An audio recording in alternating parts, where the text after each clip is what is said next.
o pessoal do FN, que eu levo sempre no meu coração, e agora, ainda mais, né, ficar mais pertinho de vocês com essas atividades, tá? Então, eu gosto de falar muito, né? Então, tu me controla aí o tempo. Vou tentar apresentar no tempo certo. Deixa eu ver aqui. Ui, o que eu fiz?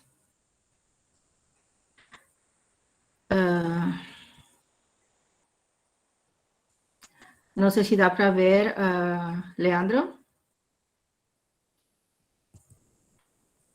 Leandro? Ainda não estou vendo.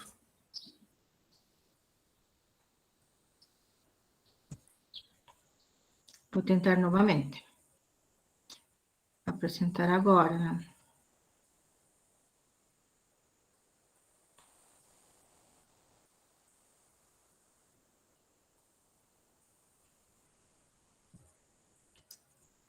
E agora? Não, ainda não. Opa, sopa. Fica ali do lado da mãozinha, né? Sim, eu aperto aqui, a tela tem uma guia, certo? Isso. Aham. Clique em a tela inteira. E aí depois clique na tua apresentação e logo compartilhar a tela. Eu tinha feito isso aqui, mas não estou conseguindo. Vou clicar na tela inteira. Isso. E aí clica na sua apresentação que deve estar aparecendo. Uhum. Depois Agora, compartilhar. E agora? Ainda não. Que estranho. Desculpa. Eu vou lhe mandar uma foto no WhatsApp. Uhum. Lígia, você abriu ali tela cheia. Você deu um cliquezinho ali na tela cheia? Sim. Dá um cliquezinho, daí pede para compartilhar. Aparece uma tarjinha compartilhar. Apareceu? Apareceu. Agora, então, tu clique ali e vai no teu trabalho. Isso, só entra no teu trabalho agora.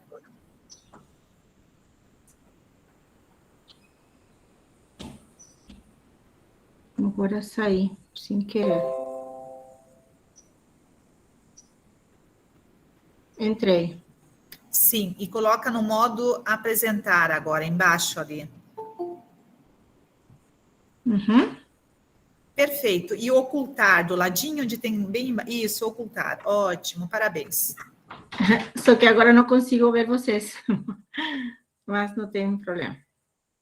Tá todo mundo conseguindo olhar? Sim, perfeito. Sim. Só não consigo ver mais vocês, só consigo ver a apresentação. Bom, então, é uma honra, né? Primeira apresentadora aqui no Encontro Interprofissional.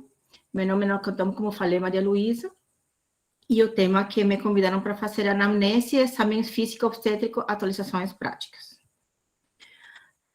Quando a gente fala da assistência pré-natal, para mim veio uma emoção, assim, porque é uma fase da vida da mulher que enche, né, que preenche o coração, que preenche muitas emoções pela fase tão importante, né, que significa isso na vida de um casal, numa família, né, e numa mulher principalmente. Então, a assistência pré-natal, ela está feita porque a gente, para promover a saúde, principalmente do binômio materno-fetal. Eu falo de binômio, mas na verdade é um trinômio, porque também inclui o pai, então seria paterno-materno-fetal, na realidade.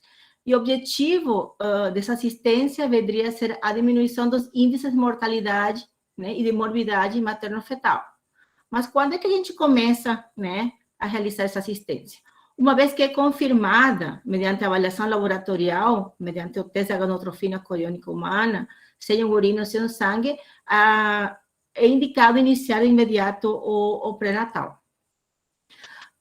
O Ministério da Saúde, em 2010, confirmou 287 mil mortes maternas, mas isso aos poucos veio declinando, não? 47% em 1990, foi visto que diminuiu consideravelmente esse número de mortes, mas mesmo assim é necessário e preciso a gente continuar trabalhando para essa assistência pré-natal, porque ainda tem muitas lacunas, né?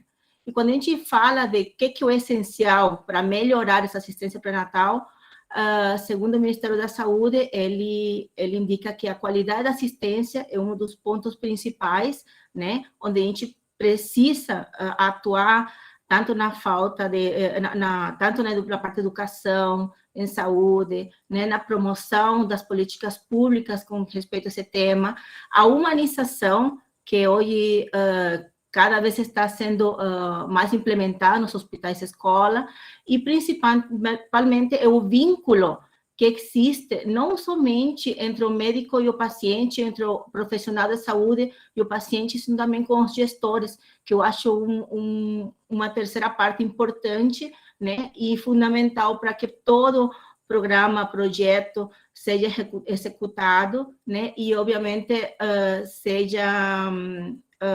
tenha sucesso. Com respeito à assistência pré-natal, eu aqui pontei vários pontos que eu acho, antes de começar a falar da anamnese, que são bem importantes, né? A classificação de risco gestacional no primeiro atendimento, não na primeira consulta, mas sim no atendimento, no acolhimento, uma vez que a paciente chega, seja uma unidade básica de saúde, num consultório, num hospital, atrás de um atendimento, deve ser feita, porque aí a gente consegue ver as situações clínicas da paciente e identificar que problemas, que risco pode ter, né, para poder iniciar esse atendimento. No pré-natal, preconiza-se a realização de no mínimo 6 consultas pré-natais. O mínimo, uma consulta no primeiro trimestre, né, 2 no segundo e 3 no terceiro. É muito importante, né, segundo o trabalho de Peixoto e do Ministério, eles falam muito sobre a avaliação das curvas de peso materno, avaliação da pressão bem periódica, da pressão arterial, e ver como que está desenvolvendo esse útero, né? Mas aqui eu também incluiria, né, a parte da avaliação odontológica, né, a parte da avaliação psicológica, um acompanhamento nutricional, né? E uma coisa que eu gostei agora, que Duarte cita em um desses artigos, 2007, é a inclusão do parceiro. E agora a gente tem no pré-natal do parceiro, por isso que agora não é somente a parte materno-fetal, né, que estamos acompanhando. Outro ponto importante é a estimativa precoce e a curiosidade gestacional. É fundamental para poder definir, né, a data provável de parto e para poder seguir durante toda a gestação a data certa, né, da paciente, para poder comparar tanto com as curvas, quanto com a fisiologia mesmo do feto, o desenvolvimento mesmo do feto, para ver se está tendo um bom crescimento. E a educação, né, que seria educação em saúde, não somente para os profissionais de saúde que atendem essas gestantes, sino também o casal e a família, com uma comunicação constante para poder a gente ter um bom desempenho no pré-natal. Então, tá. Sobre a anamnese. Então, logo depois de que temos o diagnóstico da gestação clínico e laboratorial, a anamnese é a etapa fundamental de coleta de dados para identificar os riscos dessa gestante. É o momento onde a gente se senta e, com empatia e por meio ganhar a confiança dessa gestante para poder ter um pé firme, uma base sólida para iniciar toda essa caminhada que é o pré-natal, né? Aí a gente descobre os achados característicos da gravidez, se é uma gravidez normal, né? Pode ser diagnosticada uma gravidez ectópica, que é a gravidez que se desenvolve fora do útero, geralmente nas trompas uterinas, né? E se existe algum tipo de distúrbio coexistente, para poder ser acompanhado com equipe sempre multiprofissional e, se for de alto risco, para poder ser encaminhada a partir dessa anamnese. Então, segundo o Ministério da Saúde, o acesso ao profissional de saúde, a tecnologia adequada para a detecção precoce da gravidez, vai possibilitar esse início oportuno da gestação, né? poder brindar um anticoncepcional de emergência em caso de violência sexual pós-parto, fazer um planejamento reprodutivo com a gestante. Na verdade, é um momento onde a gente tem a oportunidade de esclarecer dúvidas, de informar sobre os direitos da paciente, de mostrar como é que seu corpo vai modificando, como é que essa fisiologia vai modificando tanto o corpo da gestante, quanto como vai se desenvolvendo o bebezinho, né? Tem como a gente sarar muitas lacunas, quem sabe, na parte da saúde, que antes não estavam sendo observadas, vamos dizer, vacinas que não estavam sendo feitas, exames que nunca foram realizados. Então, tudo isso vai sendo identificado durante o correr dessa caminhada que é o pré-natal. O acolhimento e atendimento às mulheres, eu acredito que aqui devia ter botado, né, em letras maiores, porque o acolhimento seria a parte mais representativa nessa caminhada, porque o que cria confiança com a paciente e por meio desse acolhimento é que a gente consegue ter um bom desempenho nesse nosso objetivo, que é o pré-natal bem feito, né?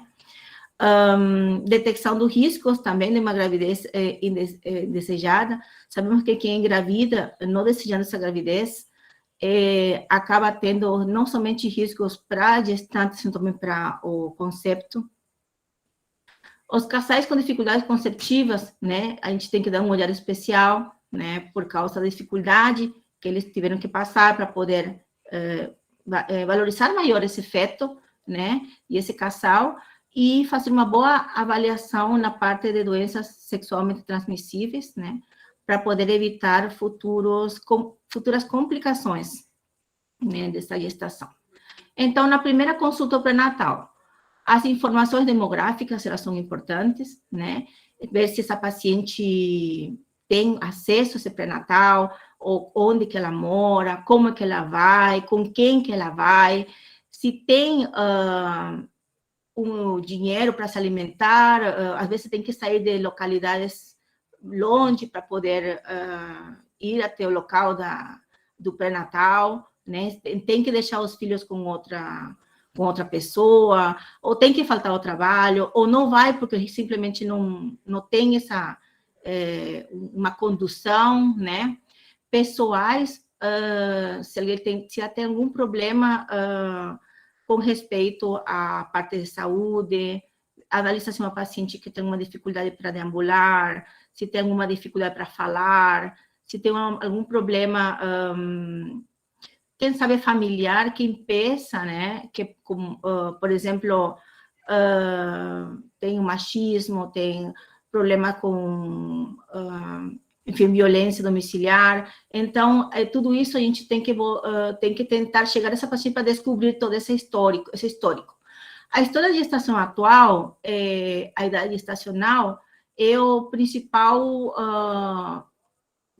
ponto que a gente tem que diagnosticar para poder, como eu falei, iniciar um bom pré-natal, para saber acompanhar todas as etapas.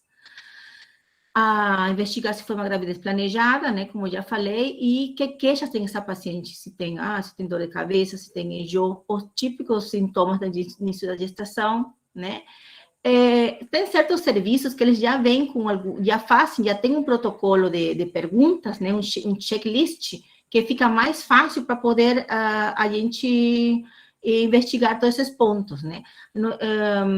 No preenchimento da carteirinha pré-natal, a Denise com certeza vai explicar, né, na parte da história obstétrica, né, quantas vezes ela já engravidou, se é a primeira vez, se é a segunda, os antecedentes obstétricos, que são quantos partos ela teve, se teve parto normal, se teve parto cesárea, se teve algum abortamento, quantos abortamentos, se tem alguma causa, algum exame já realizado, né, se tem filhos, se esses filhos foram baixo peso. Todos esses antecedentes contam nessa anamnese para a gente poder tratar essa paciente.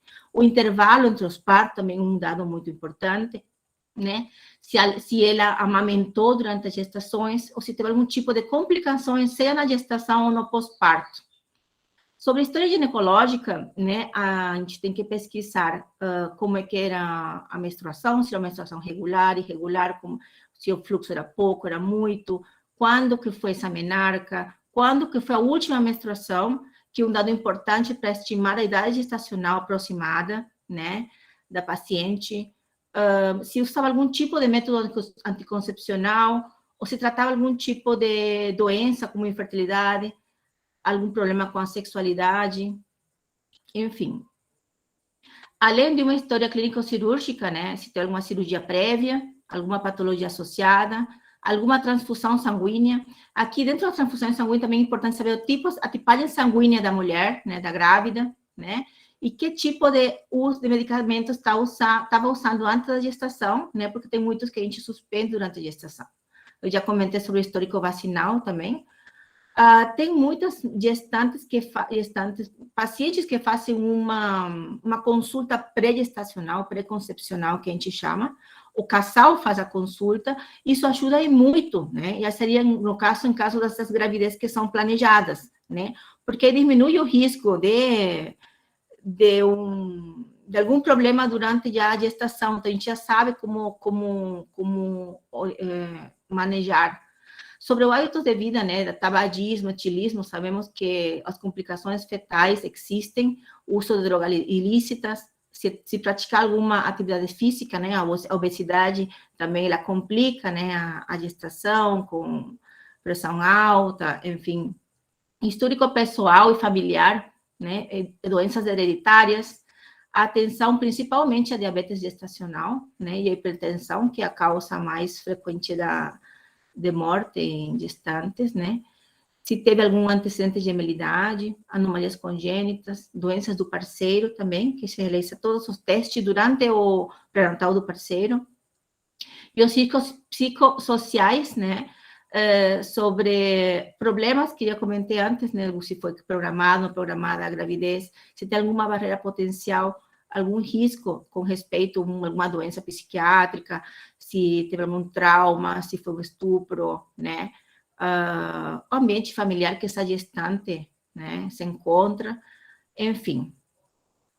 Então, tudo isso, né, faz com que essa anamnese seja a base, né, fundamental desse nosso início do pré-natal.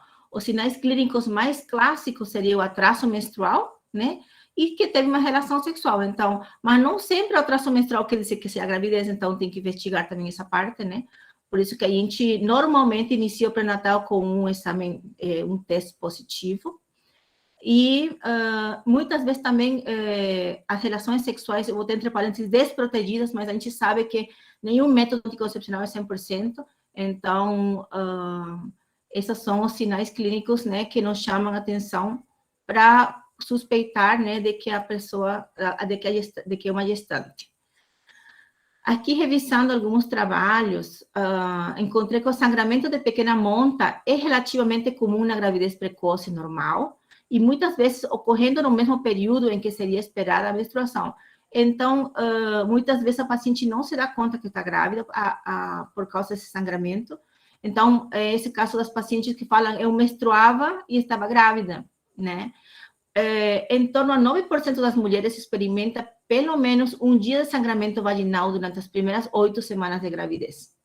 Isso se deve à implantação do embrião, né, na cavidade uterina.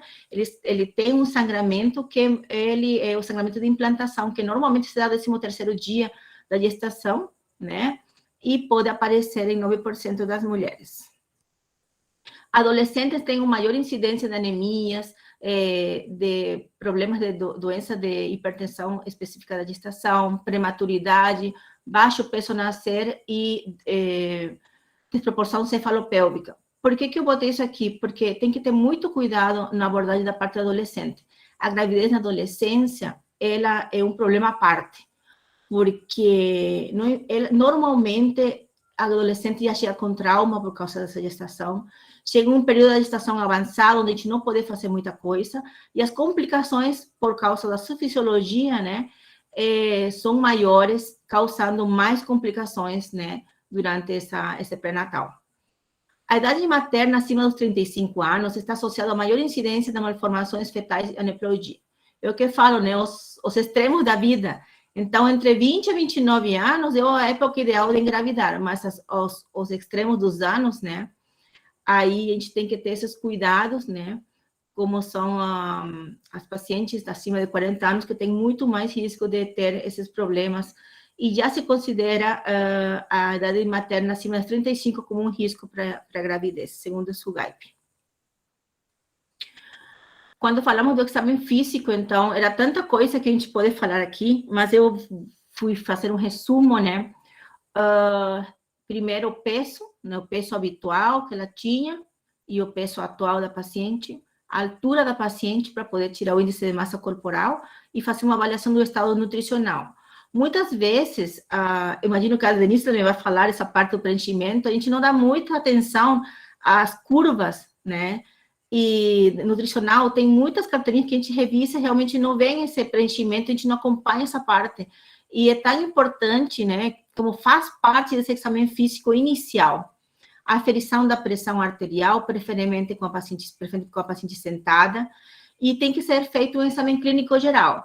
Normalmente, na primeira consulta pré-natal, né, a gente faz um exame básico, que seria a inspeção, né, palpação de algumas partes do corpo, que chama atenção, pernas, algum problema que vocês estejam vendo, né, para conversar, para poder ver como que a gente pode ajudar nesse exame e como poder tratar se tiver algum problema. O exame ginecológico, que começa pelas mamas, muitos colegas não realizam esse exame, que é fundamental, até porque para aumentar os bicos invertidos, o tipo de mama, a gente precisa ver se não tem alguma lesão, até mesmo para a paciente saber fazer um autoexame de mama, saber se conhecer, né? É importante a parte do exame de mamas. Na parte do exame obstétrico, que também é ginecológico, né? Temos a palpação do abdômen, também que inclui, né? Para ver qual que é o fundo uterino. Aí, quando a gente faz a média altura uterina, né? Que vai desde a sínfise do púbis até o fundo uterino. Isso é muito importante, porque também vai acompanhando o tamanho, e tem as curvas também dentro da carteirinha para poder acompanhar o crescimento desse útero, né, e correlacionar com a idade gestacional. Ausculta os batimentos cardíaco-fetais, né, que são feitos no serviço, normalmente com sonar Doppler, né, e eu botei aqui entre parênteses o exame especular, que também inclui o exame vulvar, tá, na parte de ginecologia, porque a gente pode detectar também certas doenças, né, que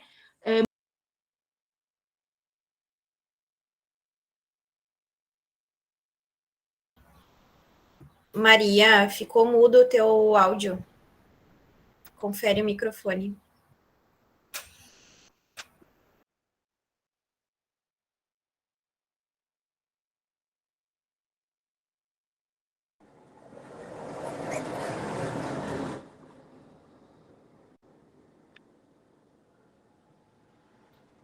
Acho que desligou o teu microfone. Tu deve ter apertado em algum local.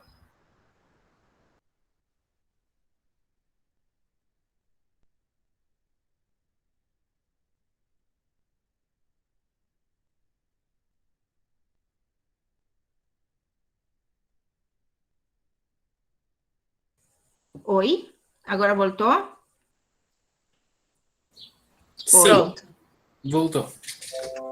E voltou minha apresentação? Uhum. Só colocar no modo Voltou? apresentação agora. Vou voltar em modo apresentação. Pronto? Pronto.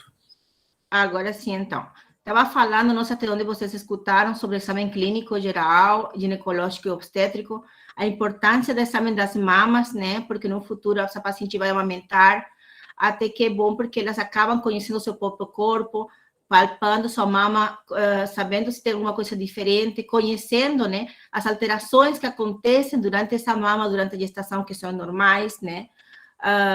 As glândulas, aumento da vascularização, aumento do tamanho, e muitas vezes durante a consulta elas também, né, já referem, quando a idade gestacional é um pouco mais avançada, a saída do colostro. Com respeito à parte da palpação abdominal, também falei da importância da medição da altura uterina, né, que se dá da sínfise do púbis até o fundo útero, né, para poder acompanhar esse desenvolvimento do útero junto com a idade gestacional, e ausculta dos batimentos cardíaco-fetais, que são dados pelo sonar Doppler, né, e também podem ser auscultados, né, com o PINAR, que hoje em dia não tem em muitos lugares mais o PINAR, mas foi como eu aprendi a auscultar, né, na faculdade, e até agora, vira e mexe, a gente faz uso deles quando está num local que não tem acesso a um sonar. Com respeito ao exame especular, eu tinha botado entre parênteses, igual que toque vaginal, porque eles são realizados só em certos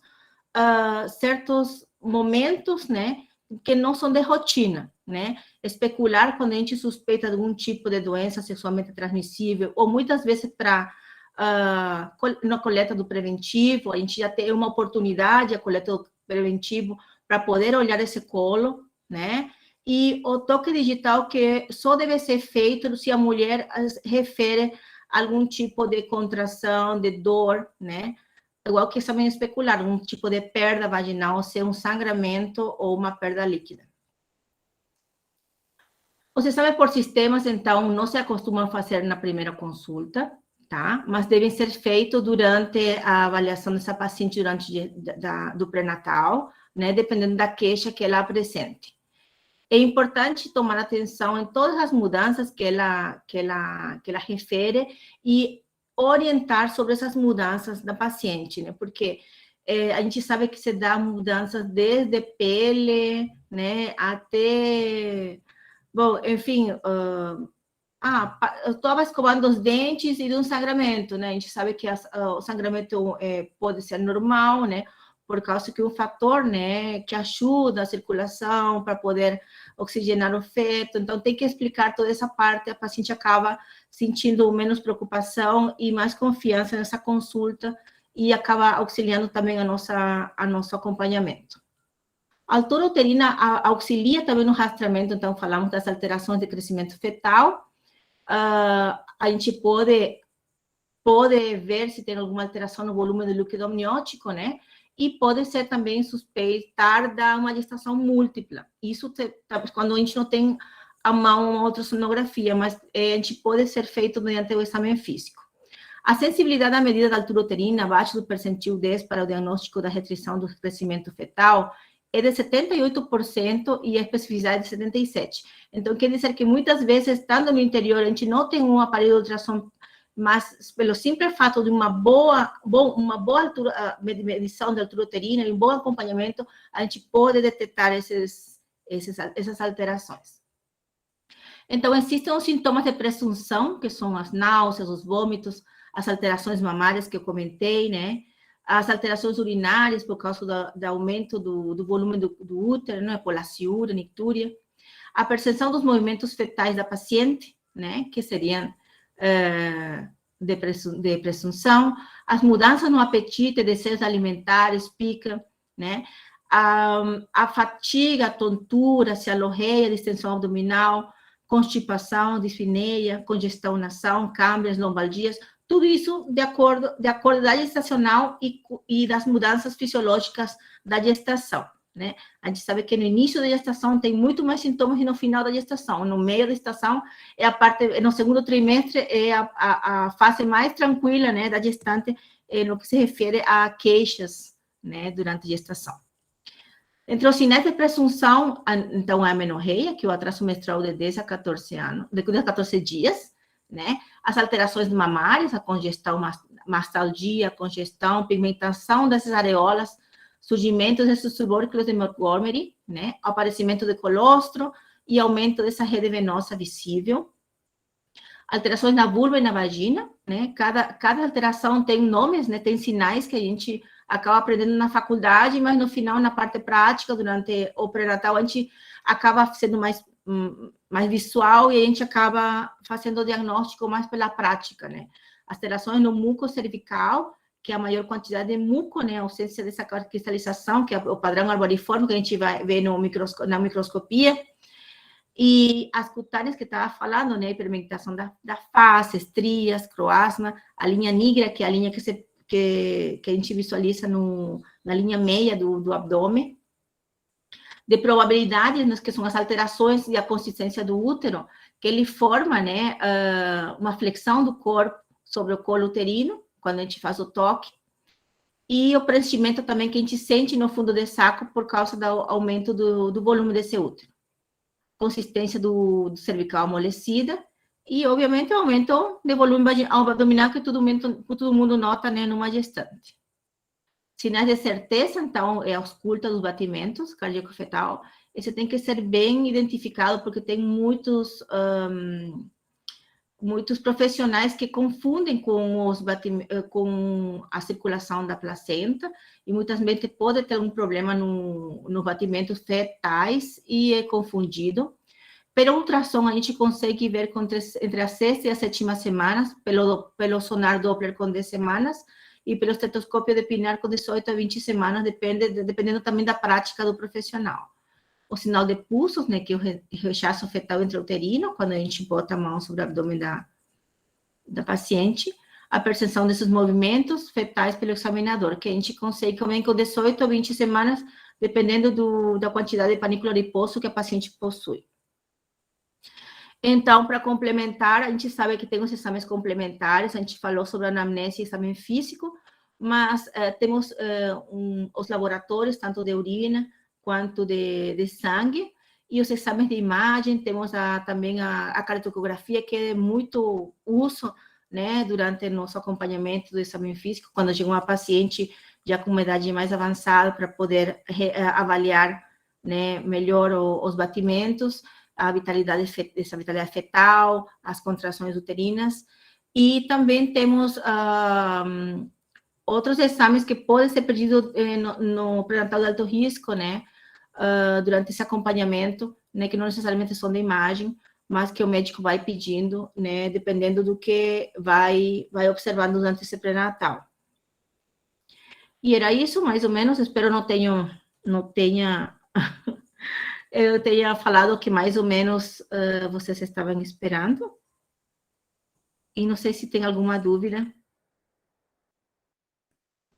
Sim, Maria Luísa, era isso mesmo. Era isso? Era exatamente o que estávamos esperando que abordasse. Foi excelente a tua apresentação, a tua fala, muito clara. Muito obrigado mesmo pela tua explanação. Eu peço que aos participantes, né, que aqui conosco estão, que escrevam as suas dúvidas, considerações no chat, para que ao final possamos trazer para vocês, que abriremos para discussão. Mas foi excelente a sua apresentação. E pelo adiantado da hora, eu já convido a enfermeira Denise, que vai falar a respeito do preenchimento da caderneta da gestante, importância e desafios. Então, a Denise é enfermeira e residente em enfermagem obstétrica pela Universidade Franciscana. Está com a palavra, Denise. A Maria só pode parar o compartilhamento no canto superior da tela, no canto esquerdo. Isso. Pronto. Denise. Então, boa noite a todos. Boa noite, Leandro, a professora Dirce, professor Silomar.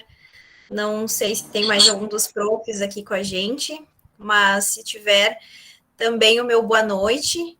Maria, foi um prazer trabalhar contigo de novo.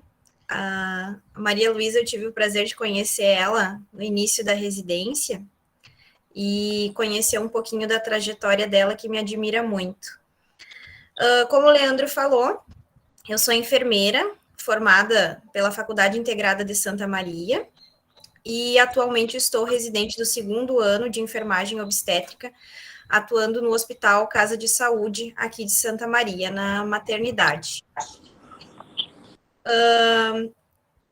Eu vou iniciar a apresentação, e eu acho que foi bem pertinente a Maria iniciar antes, né, com essa questão de exame físico, algumas orientações, porque ela já pincelou algumas coisas que eu vou trazer na questão do preenchimento da caderneta de gestante.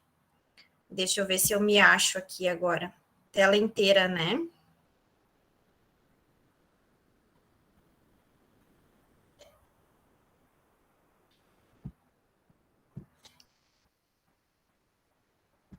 Vai me sinalizando aí se tá dando tudo certo.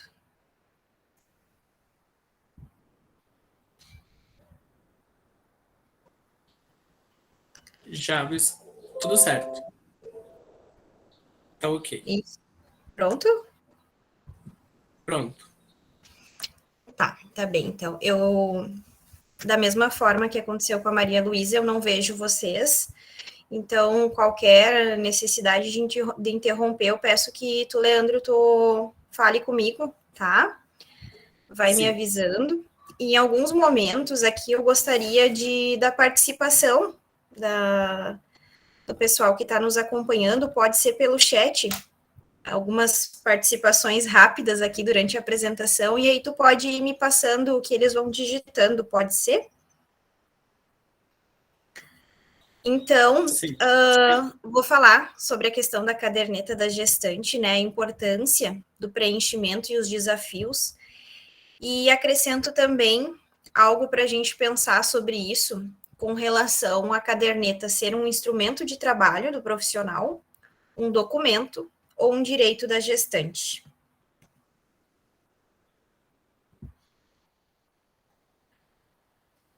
A Maria Luísa falou bastante da questão da consulta de pré-natal, né, da importância desse espaço de cuidado que é desenvolvido, né, pelo médico, obstetra ou médico da saúde da família, clínico geral, em algumas situações, né, em algumas unidades de saúde, e também pela própria enfermagem.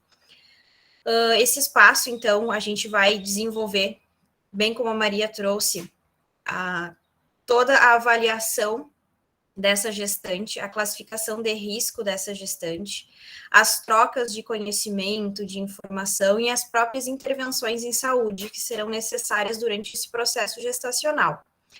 É importante a gente destacar a questão da redução da mortalidade materna e neonatal dentro do pré-natal, e eu até diria antes, né, lá no planejamento reprodutivo, porque muitas vezes, ainda hoje, numa outra atividade da Universidade Franciscana, que eu participei pela manhã, a gente falou em mortalidade materna, e falamos que muitas vezes os desfechos estão somente associados aos hospitais, aos centros obstétricos, onde essas mulheres são atendidas em trabalho de parto e parto. Mas que, na verdade, a redução da mortalidade materna, se nós formos pensar de uma maneira mais ampla, ela faz parte de uma engrenagem muito complexa, que diz respeito à comunidade, à própria gestante e família, e às equipes, né, de saúde que vão acompanhar essa gestante, sejam as equipes dos centros obstétricos, dos hospitais, como as equipes de atenção primária, né, onde ela realiza os acompanhamentos de pré-natal, as consultas de rotina na adolescência. Então, é uma engrenagem muito complexa, e justificar a mortalidade ou a morbidade somente para uma equipe ou para um local é de certa forma equivocado, porque nós precisamos dar atenção a tudo que vem desde o princípio, a maneira como as consultas, a maneira como essa gestação veio sendo conduzida. Ressalto também que não há alta do pré-natal, né? Muitas coisas eu vou falando e vou dando exemplos práticos para vocês, porque, como eu disse, eu trabalho, né, dentro de uma maternidade. Então, a gente recebe pacientes. Para quem não conhece, o Hospital Casa de Saúde, ele é um hospital referência para risco habitual, né, para 32 municípios aqui da região. Então, a gente recebe muitas pacientes, muitas gestantes, tanto para avaliação obstétrica, né, de determinadas situações pontuais, quanto para internação de parto. Então, a gente vê muitas vezes se perdendo as consultas, as rotinas de consulta de pré-natal, né? Se passou de 37 semanas, ou chegou a 40 semanas, e eu simplesmente não agendo mais uma semana. Sendo que a gente tem a orientação, né, de aguardar, então, 41 semanas para a indução de parto, se não entrou em trabalho de parto espontâneo, mas é equivocado eu liberar uma paciente com 40, com 39, né? Muitas vezes a gente vê orientações de que, bom, agora tu já coletou todos os exames, tu já fez todos os procedimentos de rotina do pré-natal, temos que aguardar entrar em trabalho de parto, se precisar, procura o hospital, né? Se precisar por alguma dor, alguma queixa. E não é assim que funciona, né? Não temos alta, não existe alta do pré-natal. O que a gente poderia considerar, então, nesse caso, seriam os retornos de puerpério, né? A consulta puerperal, para realmente fechar, né, todo o histórico do pré-natal, do nascimento, e aí sim dar seguimento a essa nova fase que está iniciando na vida dessa mulher, dessa família. Aqui eu já deixo, assim, gostaria que os participantes destacassem, pode ser bem rápido, assim, uma ou duas pessoas colocassem o que vocês consideram como dispositivos ou materiais importantes, fundamentais para essas consultas de pré-natal. O que é fundamental vocês terem durante a consulta? Aí tu me sinaliza, Leandro. Sim, vamos aguardar aqui.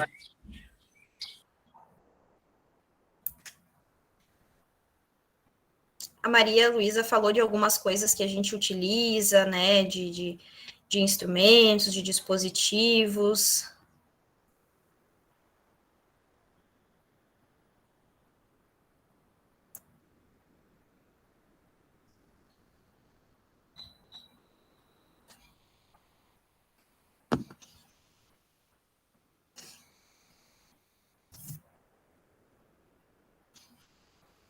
O que vocês consideram que não pode faltar? Posso falar? A Denise não, a Thalita escreveu no chat esfigmomanômetro para a aferição da PA. Matheus Lopes escreveu fita métrica. Isso. Ficha de anamnese, a Jéssica escreveu. Sonar, a Maria Luísa escreveu. E a professora Dirce... Perdi aqui no chat, que ficou lá cima. Percepção ampliada e contextualizada por parte da equipe interprofissional. Material para a realização dos testes rápidos pela Juliana. Enfim, várias considerações ali. Isso. Na verdade, né, a gente, digamos assim, descartar algo é muito arriscado, né, porque tudo é importante. Para a gente conseguir dar uma assistência de qualidade integral, tudo é importante, tudo é fundamental na consulta. E aí, como, né, o tema é a caderneta, então, eu também considero como um dispositivo, né, um instrumento, um material fundamental, a caderneta da gestante. Né?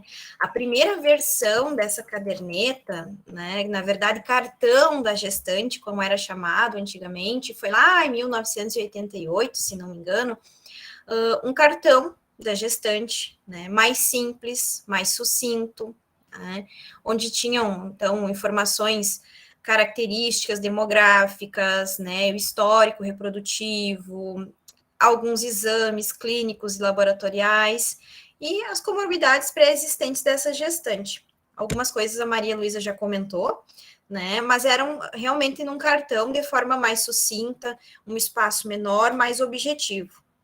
Com o tempo, né, esse cartão da gestante ele veio passando por algumas transformações, algumas mudanças.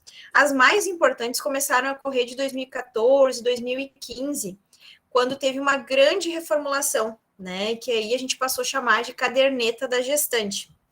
E hoje, acredito que todos aqui conheçam, está disponível também na internet, na íntegra, a caderneta da gestante do Ministério da Saúde, né, que é em forma de livreto, onde a gente encontra, então, diversas informações completas, né, um documento, então, completo, como a gente pode dizer, com bastante orientação, espaço mais ampliado, né, é uma caderneta de fácil acesso, é distribuída gratuitamente, né, pelas unidades de saúde.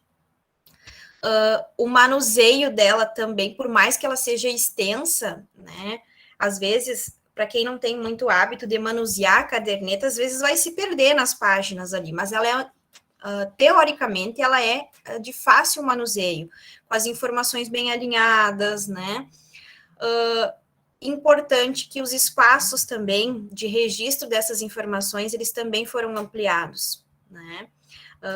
o tipo de informação que se coloca também ampliou, muitas coisas associadas à individualidade dessa gestante, como ela gosta de ser chamada, números de emergência para quem ligar, isso também foi acrescentado à caderneta. E, novamente, né, é uma das formas que a gente tem de monitorar a gestação desta paciente, de forma que eu tenho um acompanhamento a cada consulta, eu consigo visualizar como foi a consulta anterior, em que fase nós estamos, o que nós precisamos fazer, assim como outro profissional que vai atender, que vai receber em outro serviço, essa paciente também tem aquela noção mais clara de a que pé anda essa gestação, como ocorreu o atendimento, né, a assistência dessa gestante.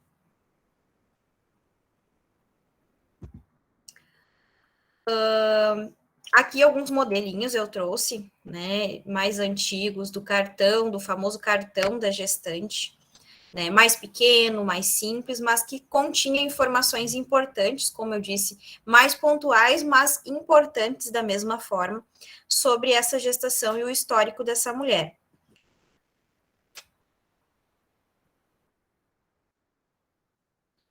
Ainda se vê modelos parecidos com estes em clínicas particulares, né, modelos mais sucintos, mais objetivos.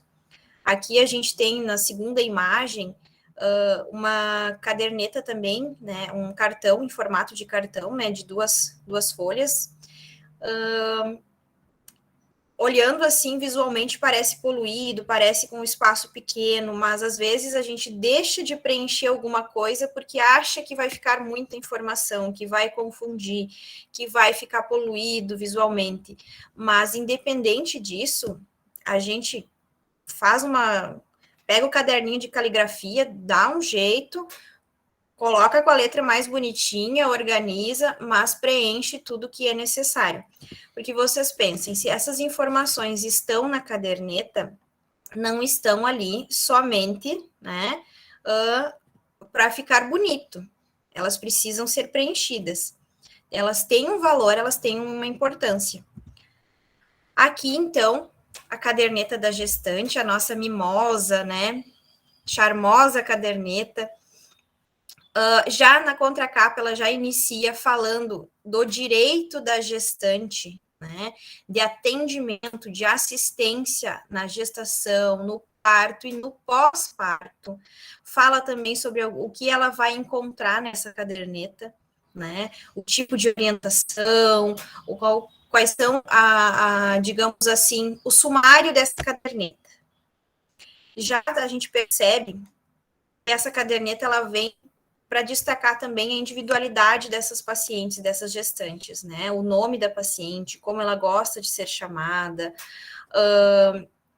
cor, trabalha fora de casa, endereço, né? Outros contatos de emergência. Pode colocar até uma foto da paciente, caso ela perca, porque a gente pode considerar como um documento gestacional, né? Um documento do pré-natal.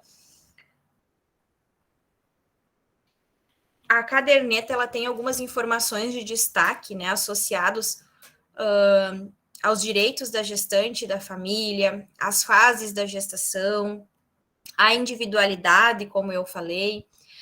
Ela tem, no decorrer dessa caderneta, espaço para que o parceiro ou a parceira, né, venha descrever como está vivenciando essa fase, como que está sendo a experiência da gestação. Traz esclarecimentos também, tem uma parte dela que esclarece o que vai acontecendo a cada trimestre gestacional, qual é a rotina de consultas, de exames. E aqui eu começo, então, a destacar algumas partes dessa caderneta. Como a Maria também falou, a questão do gráfico de acompanhamento nutricional, ele tem sido bastante negligenciado, né, do meu ponto de vista, tá, pessoal? Assim, pelo que eu tenho observado, porque a grande parte das cadernetas que eu tenho visto, que eu tenho recebido, essa parte praticamente não existe, né? Assim, o profissional praticamente não preenche esse registro. E a gente sabe que quando eu peso essa paciente lá na consulta de rotina do pré-natal, teoricamente eu tenho que calcular o IMC. Até porque a gente tem uma orientação de calcular o IMC pré-gestacional e ter uma ideia, né, da estimativa de peso dessa gestante. Que a gente sabe, como a Maria também citou algumas coisas relacionadas à obesidade, ao sobrepeso, né, aumentos dos riscos gestacionais. Então, esse acompanhamento, ele é importante. Mesmo que eu não tenha nutricionista na minha unidade de saúde, nada me impede que eu faça esse acompanhamento. Até porque na nossa formação, enfermeiros, médicos, a gente tem uma noção básica, pelo menos, de orientação nutricional, né? Porque a gente sabe da realidade de muitos locais, não é possível, né, ter acompanhamento nutricional, ou às vezes demora muito, né, pela regulação, ou em alguns locais não tem o NASF, então a gente depende de outras estratégias.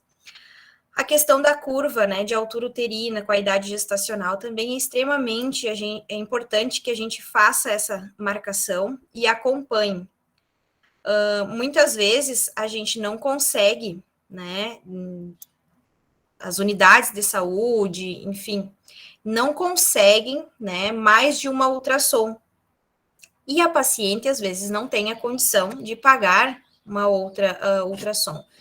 Então, eu vou ficar esperando para encaminhar ela para uma avaliação no alto, no médio risco, se eu suspeito de um crescimento restrito, de um polidrâmio, ou eu vou utilizar dos artifícios que eu tenho à mão, né, que estão presentes na minha consulta. Então, é importante que a gente comece a utilizar esses gráficos e demarcar eles a cada consulta que a gente faz.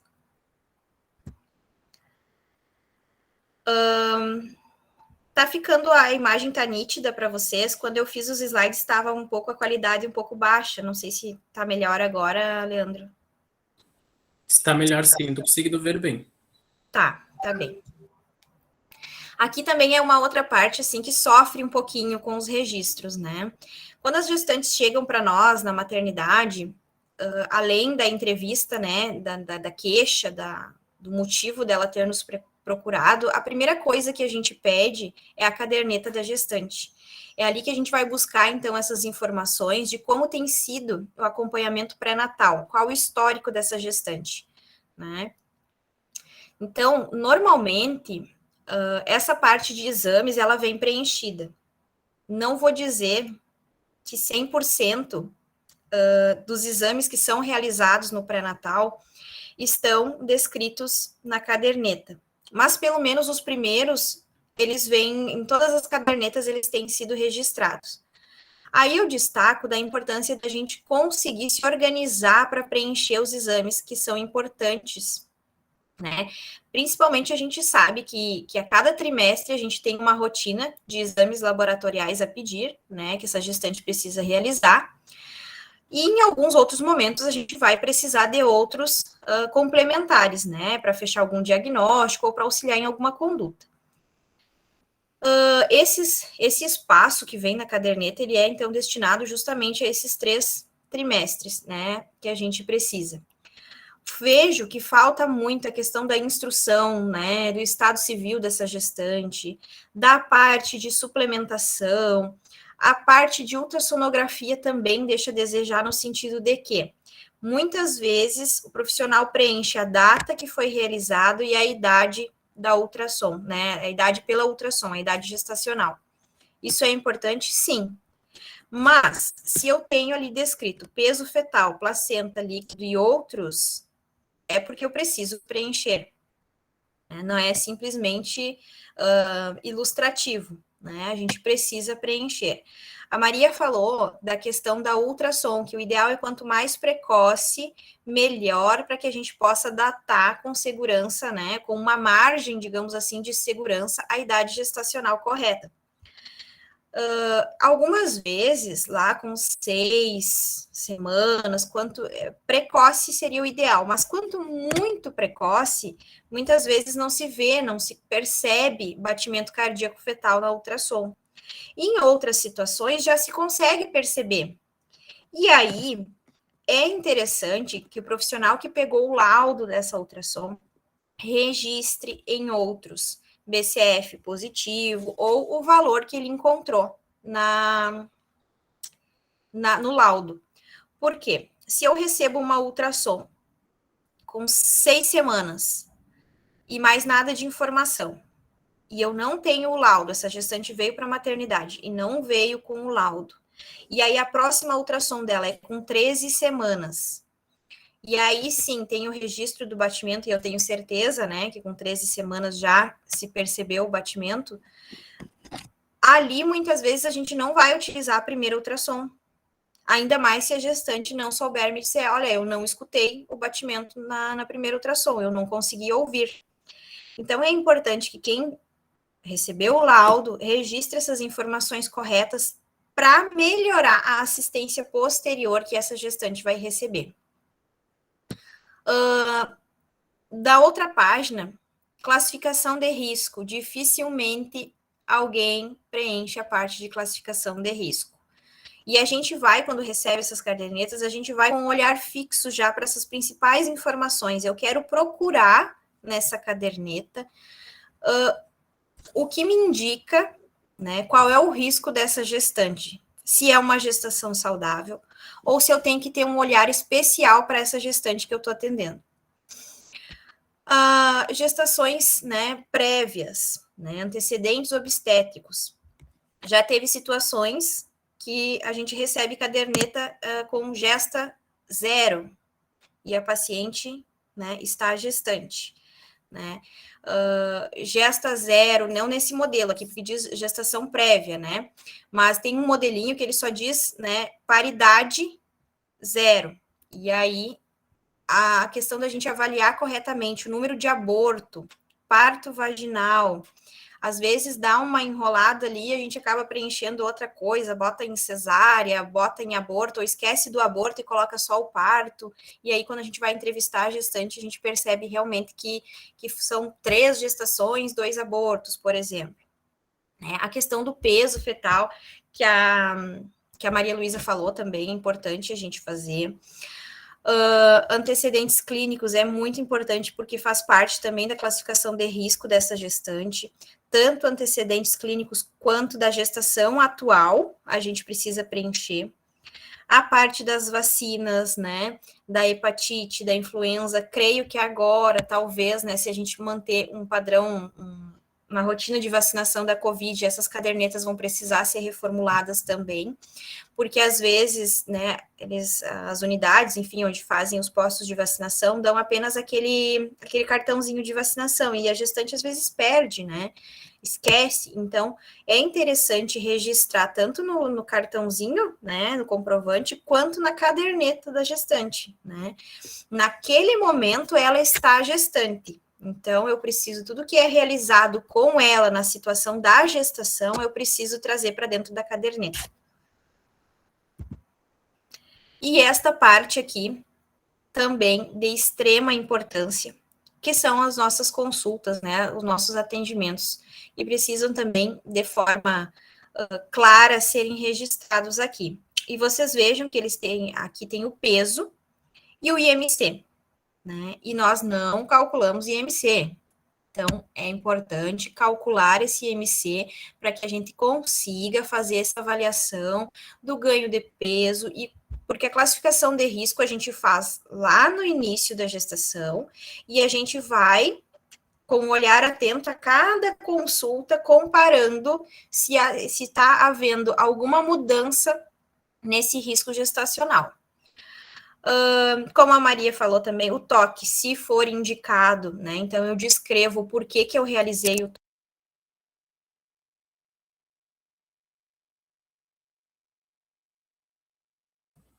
Denise, teu microfone mutou, da mesma forma que aconteceu com a Maria Luísa.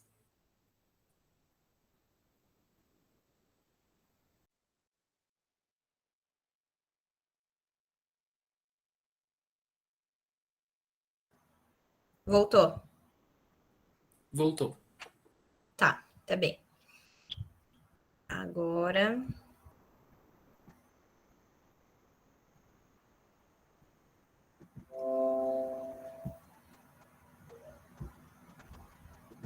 Me diga se voltou para a apresentação. Sim, ok. Tá bem. É alguma coisa com a gente, viu, Maria? O Meet tá nos boicotando. Né? Então, se há alguma indicação para a realização do toque vaginal, é interessante que a gente coloque, né, nessa parte de observação e conduta. É importante anotar essas informações do que foi conversado, orientado nessa consulta, do que foi solicitado, se houve algum encaminhamento específico. Por exemplo, quando uma gestante de médio ou alto risco que faz um acompanhamento num ambulatório, né? E também acompanhando a atenção básica. Quando a gente encaminha, quando a gente realiza o encaminhamento via sistema, é interessante que a gente coloque naquela data, naquela consulta, realiza o encaminhamento tal. Por quê? Às vezes não dá tempo, às vezes a paciente não é chamada, às vezes ela não vai, né? E quando ela chega na maternidade, no centro obstétrico, o profissional que acompanha, ele vai ter noção de que alguma coisa aconteceu naquele meio do caminho, né? Que foi encaminhada, por que não foi? Não foi chamada, perdeu a consulta, o que está acontecendo? E tudo isso são informações importantes para que a gente consiga traçar a melhor conduta no acompanhamento lá da gestante no centro obstétricos e também, principalmente, né, quando esses pacientes trocam, por exemplo, de profissional, até mesmo consulta com o médico, com o enfermeiro, com o médico, com o enfermeiro, dentro da humanidade de saúde. Tá? Então, essas informações são importantes que a gente destaque elas corretamente. E assinar, né, pessoal? É importante a gente carimbar ou rubricar, assinar, enfim, porque, não vou me expor. Como que não vou me expor, né? Eu estou formado, eu tenho legalidade para realizar as consultas de pré-natal. Muitas vezes a gente ouve situações assim, prefiro não assinar. Não, a gente tem, né, a obrigação de assinar a consulta que a gente realizou, o acompanhamento que a gente fez. Até porque se eu precisar, eu recebo uma gestante do Leandro e ele não assinou, né? E mesmo assim eu precisava de alguma informação, de alguma orientação, ou fiquei na dúvida, ficou faltando alguma informação, como é que eu vou chegar no Leandro? Eu vou ter que fazer uma busca muito mais difícil para encontrar ele, para saber que foi ele que atendeu naquele dia, do que se tivesse o nome dele registrado ali. Consulta odontológica, já se sabe, né, que as alterações, infecções bucais, elas têm um desfecho bastante importante na gestação, né, o desenvolvimento dessa gestação e do feto. Então, acompanhamento odontológico é importante, a gente precisa organizar esses acompanhamentos, essas consultas. O preconizado, né, pelo menos uma consulta a cada trimestre, no mínimo uma em todo o pré-natal, mas o ideal é que a gente consiga encaminhar essa gestante pelo menos uma vez ao trimestre, né, ou conforme a queixa, no atendimento odontológico. A última versão da caderneta, ela tem a questão do plano de parto, né, um espaço onde a gestante vai descrever, então, os desejos, as intenções dela e do familiar com relação ao parto. É bastante importante que a gente converse com a gestante durante o pré-natal, explicando sobre o plano de parto e destacando para ela que existe esse espaço dentro da caderneta dela, né? Muitas vezes a gestante ou não tem um computador, ou não quer escrever, né, numa folha, enfim. Expliquem, olha, você tem um espaço aqui dentro que você pode colocar de uma forma bem simples o que tu gostaria, né? Não precisa ser todo um texto, às vezes são coisas básicas que a pessoa quer, que ela tem o desejo que aconteça naquele momento, né, no acompanhamento do trabalho de parto, no nascimento, tem esse espaço específico, então, para registrar. E aqui, como a gente disse, não tem alta do pré-natal, mas a gente tem um espaço, então, para fechar esse período de acompanhamento, né, com os dados do parto dessa mulher. Né? É importante, isso também nos faz o exercício de agendar esses retornos de puericultura e de puerpério, para fazer a avaliação de todo esse contexto, né? Muitas vezes essas gestantes vão seguir em acompanhamento daquilo que iniciou lá no pré-natal. Gestantes hipertensas, com pré-eclâmpsia, com diabetes gestacional, né? Que vão precisar de um monitoramento de uma coisa que aconteceu durante a gestação, mas que não encerrou com o parto. Então, é importante a gente dar esse fechamento, esse feedback também através da caderneta. Como a gente falou, né, consulta de pós-parto, puerpério. E o pré-natal do parceiro. As últimas versões também já trazem, né, no finalzinho da caderneta, o espaço para o pré-natal do parceiro. E esta ganha em disparado da falta de preenchimento, né?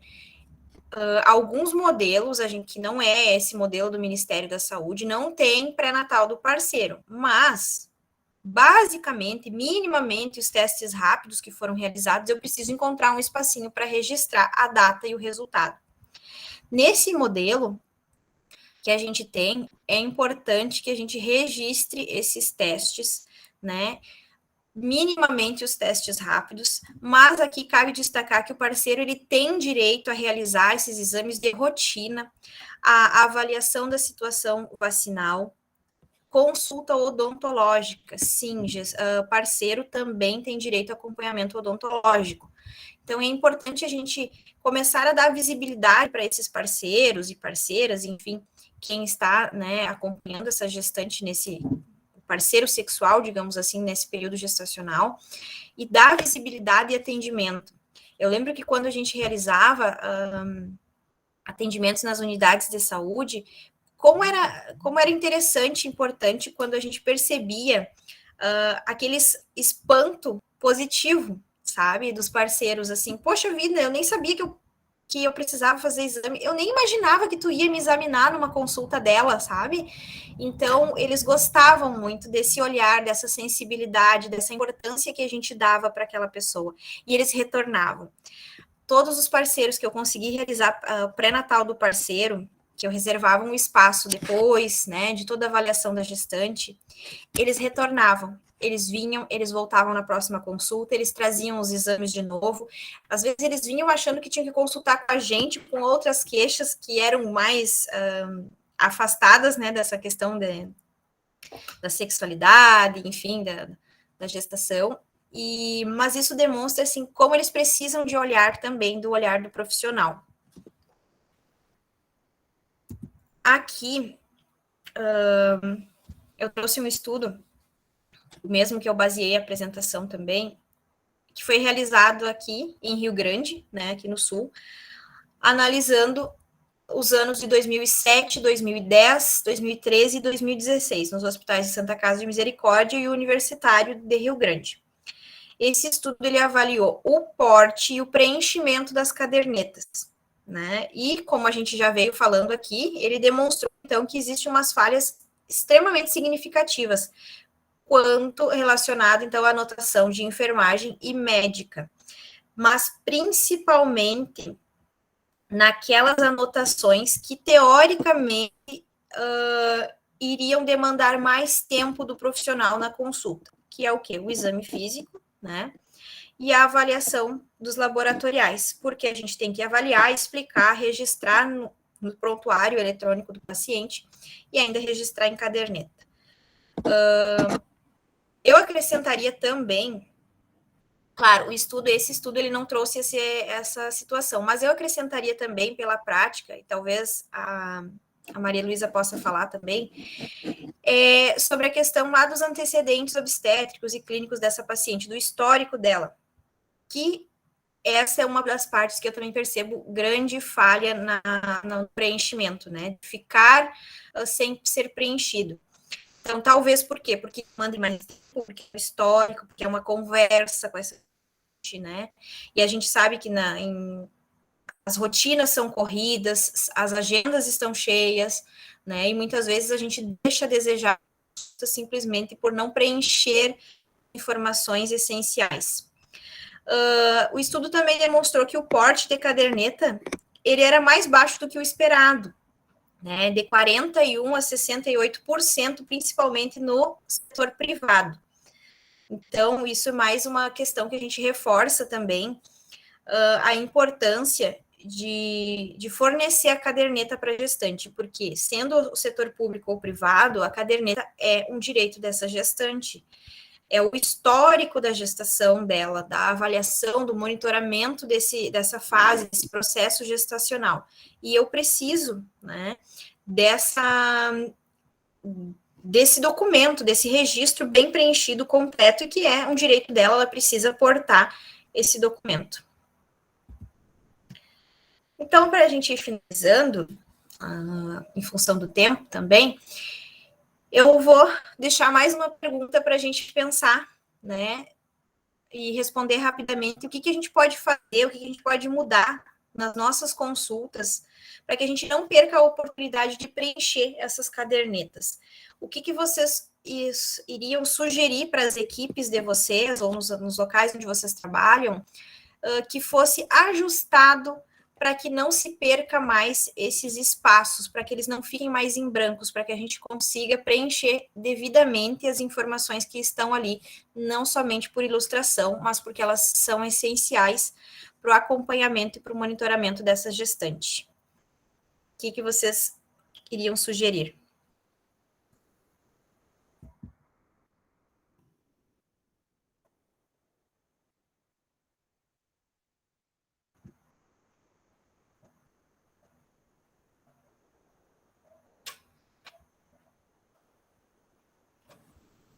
Uma ótima reflexão, né, Denise? Durante a tua apresentação, teve muitas considerações aqui no chat, muitas participações e também questionamentos. Teve um que ela perguntou, só deixa eu ver aqui. A Silvia perguntou se eles encaminharão as gestantes com um plano de parto para o caso de saúde e se esse plano de parto vai ser seguido. Se eles poderão encaminhar essas gestantes para o caso de saúde com plano de parto. E se ele será seguido. Tá. O plano de parto, independente de ser na caderneta, né? Ele impresso, enfim, de qualquer maneira. A Casa de Saúde, ela já vem trabalhando, né, buscando já há um bom tempo, trabalhar pautada nas recomendações das boas práticas de assistência ao parto e nascimento, né? Então, o plano de parto nada mais é do que reforçar a garantia dessa gestante, não somente aqui, no Hospital de Casa de Saúde, mas em qualquer local onde essa gestante é atendida, né? Em qualquer maternidade, em qualquer centro obstétrico. O plano de parto, ele é uma forma de dar mais voz, de dar peso, né, a esse desejo da gestante. Então, se a gente for ver a construção dos planos de parto, eles também não fogem do que é a orientação do Ministério da Saúde, da Organização Mundial, enfim, de todos esses órgãos que prezam, né, por uma assistência segura e qualificada. Então, sim, a gestante vem com um plano de parto. Qual é a primeira coisa que a gente faz, né, na internação, na avaliação dessa gestante? Nós vamos ler este plano de parto com ela, conversar sobre todos os pontos que ela destacou. Muitas vezes existe o copia e cola da internet por falha, muitas vezes, lá no profissional pré-natalista, né, que não auxiliou, de repente, né, na construção desse plano de parto, ou que não conhece o serviço para onde a gestante vai.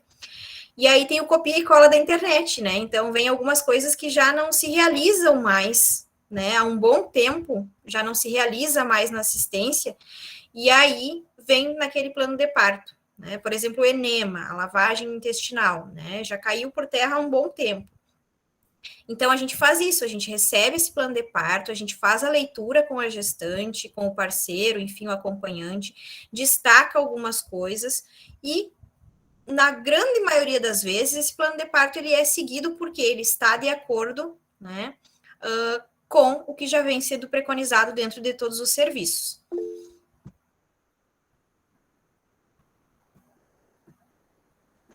A Lorena levantou a mão, gostaria de falar? Não, sem querer mesmo, desculpa. Denise, eu acho que era isso, né? Tem muitas considerações, reflexões, sugestões ali no chat, um chat muito rico. Muito obrigado a todos que colaboraram. Eu gostaria de agradecer imensamente a tua disponibilidade, a você e a Maria Luísa, pela disponibilidade, pela excelente abordagem das temáticas. Pensamos com muito carinho, né, em quais temas trabalharíamos nesse primeiro encontro interprofissional de pré-natal baseado em evidências. Temos pensado muito a respeito do cuidado pré-natal, né, quais cuidados a gente realmente quer prestar, qual assistência a gente quer prestar ao público materno, paterno, infantil, né? Então é muito importante esses encontros. Eu ressalto aqui também que esse encontro é uma realização, uma construção, né, do curso de enfermagem da UFN. Eu vi que temos muitos profissionais e estudantes de todo lugar do país, de muitas regiões mesmo, em parceria com o Grupo Gestar da UFN, é um grupo de gestantes que vem realizando atividades desde o ano de 2016 na instituição, então colaborando, né, com o avanço da atenção à saúde materna e infantil, em colaboração também com o apoio do mestrado profissional em saúde materna e infantil, em nome da professora Dirce Baques, coordenadora do programa, e também da Andressa Caetano, mestranda em saúde materna e infantil pela UFN. Agradeço também o apoio e colaboração dos colegas que aqui estão, a Mariana Martins e a Larissa Rigg, na construção desse evento, pela disciplina de integração ensino-serviço-comunidade e também temáticas emergentes em enfermagem e saúde, coordenados e representados pelos professores Silomar Ilha e a professora Fabiana Porto, bem como o IESC 3, do curso de enfermagem pela professora Juliana Colomé. A Mariana enviará aqui no chat um link onde vocês deverão colocar o e-mail e o nome para a confirmação da presença no encontro e logo receberão um certificado de participação. Eu passo de imediato para a irmã Dirce, para fazer o encerramento do nosso encontro e espero encontrar vocês nas próximas edições. Muito obrigado a todos e uma ótima noite. Oi, a Mariana levantou a mão. Não sei se a Mariana gostaria de falar. Não, eu só ia agradecer mesmo a participação da Denise e da Maria Luísa, né? As contribuições de vocês foram ótimas, apresentações, anotei bastante coisa sobre. E agradecer mesmo, né, por causa do grupo, foi muito importante a fala de vocês. Eu vou botar aqui no chat o link para colocarem o nome e o e-mail para os participantes. Obrigada. Bom, eu quero agradecer também de coração, Maria Luísa, que bom te ver aqui de volta e tão viva, ativa, dinâmica, como sempre. Tenho muito orgulho de você, pela profissional que você é e o movimento que você causa por onde passa. Eu tenho certeza que a saúde materna e infantil já ganhou muito de você e irá ganhar muito ainda. Então, parabéns, Maria Luísa, Denise, parabéns a você também. Acho que você fez uma fala bastante assim complementar com a fala da Maria Luísa e muito ativa da tua prática também. Te senti assim, só em te ouvir, eu percebi o quanto você está envolvida e comprometida com a transformação da prática obstétrica. Muito orgulhosa de você também, Denise, então parabéns. E eu fico muito feliz. Nossa, vi até o nome da Marli aqui de Florianópolis, que lindo. Marli também, minha mana, que não falta em nada, né, Leandro? Mas nós estávamos agora 5 horas fazendo o lançamento do documentário Hora Ouro, né? O Leandro estava e mais alguns estavam. Um momento muito sensível também, logo ali a gente vai disponibilizar um link, um material muito rico para a sensibilização, e eu saio então deste momento e entro agora aqui, e aí eu começo a sentir o quanto é uma área que é promissora no Brasil, o quanto que é uma área sensível e o quanto todos nós poderemos estar contribuindo para um desenvolvimento mais saudável. Porque o desenvolvimento saudável, como disse uma ali na hora do lançamento, começa na gestação, não é nem só no nascimento ou só depois. E vocês falavam aqui do pré-natal. Então, eu penso que todos nós que aqui estivemos, não por acaso, né, talvez alguns com as câmeras desativadas e não tão atentos, mas quem esteve aqui neste momento, com certeza vai sair um pouquinho diferente daqui, né, com uma bagagem maior, e não só em termos de conteúdo, mas de comprometimento também com a mudança. Porque a gente não se coloca ali, não está aqui por estar, nós estamos inteiros e comprometidos com a mudança. Eu parabenizo também o Leandro, muito ativo, Mariana, Larissa, eu vi agora, um grupo extremamente ativo e apaixonado pela área, e quem ainda não conhece o professor Erdi, por favor, eu conheça, porque nós temos discípulos aqui. Eu sempre digo, para mim, o Leandro é um discípulo vivo do professor Erdi, tá? Que tem hoje uma repercussão, uma projeção nacional e internacional. Então, que bom isso, né? Quando a gente já tem os alunos hoje envolvidos e comprometidos com isso, porque a mudança não começa depois. A mudança começa aqui na formação. Né? Então, a nossa chance também será muito maior e muito mais transformadora. Então, parabéns a todos os envolvidos e, sobretudo, as nossas convidadas, Maria Luísa e Denise. Parabéns. A professora Fábio gostaria de falar algo? Fique à vontade. Boa noite. Agradecer a oportunidade, parabenizar as convidadas, parabenizar o grupo, aos grupos envolvidos, enfim, e me sinto honrada, me sinto, eu não gosto de usar essa palavra privilegiada, mas é um privilégio estar aqui, como disse a irmã, né, estamos inteiros, né, estamos para a mudança, né, essa ampliação, digamos assim, né, então agradeço a oportunidade de estar aqui e parabenizo a todos. Obrigada. Era isso, então, uma ótima noite a todos. A gravação nós iremos, sim, disponibilizar no YouTube do Grupo Gestar. Era isso, muito obrigado e tchau.